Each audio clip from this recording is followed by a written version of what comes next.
Accueillons à présent notre second invité.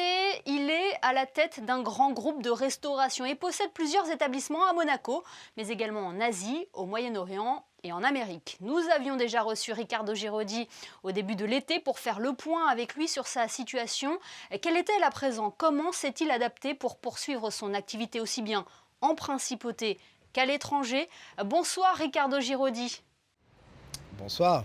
Vous aviez beaucoup de craintes lors de la réouverture de vos restaurants au mois de juin. Est-ce qu'elles ont été levées? Alors, elles ont été levées pour tout ce qui est la période estivale, bien évidemment. On a fait une très bonne saison comparé à ce qu'on aurait pu imaginer. Mais il est vrai que là, depuis le mois de janvier, c'était une autre histoire en fait. On est redevenu dans une situation assez délicate, sinon critique. Et comment vous arrivez à y faire face? Au jour le jour, avec mes équipes, on essaye de faire le maximum. Vous savez, on se sent un peu impuissant, on ne peut pas faire grand-chose. On essaye, à travers la restauration, de rester ouvert, de donner le service qu'on peut aux résidents.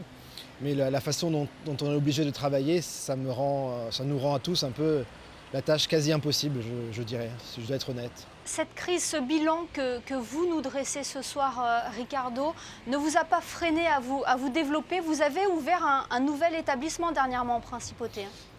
Alors en Principauté, j'ai ouvert pas un établissement, j'ai ouvert pratiquement un service de livraison. En fait, tous mes restaurants se sont mis regroupés et on a fait notre propre système de livraison où c'est les restaurants eux-mêmes qui livrent. Et donc à travers ce système, j'ai créé des restaurants virtuels, si vous voulez, pour pouvoir faire face un petit peu aussi à cette situation. Et donc j'ai développé par exemple des pizzerias qui sont uniquement livrables à la maison. En fait. Vous avez réussi à chiffrer un peu vos pertes? Oui, malheureusement. Alors jusqu'en décembre, ça allait plus ou moins bien. Et puis vous savez, le mois de janvier déjà c'est le mois le plus difficile. On a fait un mois de janvier désastreux. Pour vous donner un ordre d'idée, si un restaurant devait gagner 100 € l'année dernière, cette année, par jour, on est à 30. Donc on a 70% de pertes parce que tout simplement le midi, on ne peut faire qu'un seul service avec la moitié de la capacité. Et le soir, en étant fermé, nos frais restent pratiquement les mêmes. Donc vous pouvez vous imaginer un peu la difficulté à tenir, surtout quand on a pas mal d'établissements, pas mal d'employés. On est aidé évidemment avec le CTTR. Je ne vous cache pas que c'est très difficile. Et comment vous les voyez les prochains mois, Riccardo? J'espère que ça va s'arrêter bientôt. J'espère qu'on pourra au moins rouvrir le soir aux mêmes conditions que le midi.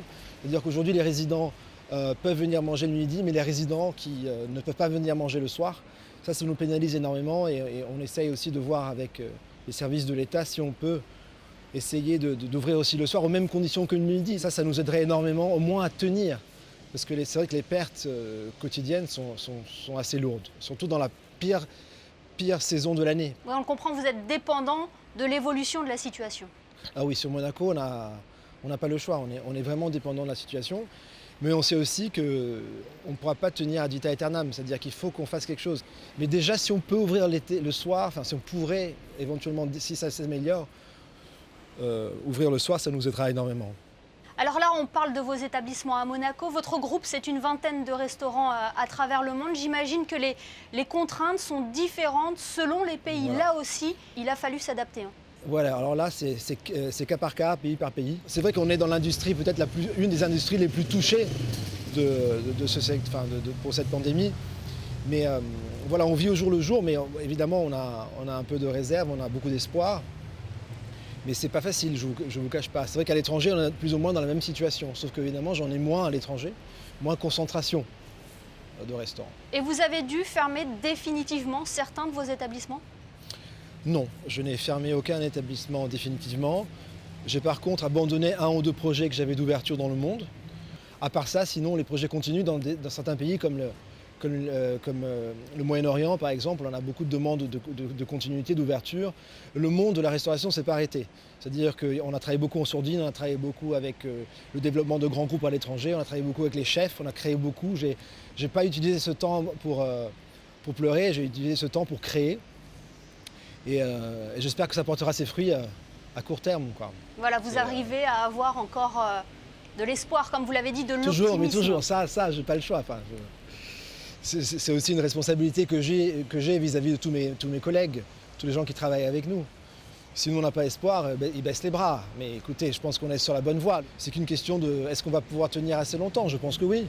Si on est aidé, si tout le monde s'entraide, si on fait des choses intelligemment sans pouvoir prendre des risques sanitaires, je pense qu'on doit y arriver, on n'a pas le choix. Voilà, l'espoir, c'est ce qui vous fait tenir. Merci beaucoup, Riccardo Giraudy, d'avoir été avec nous ce soir. Merci.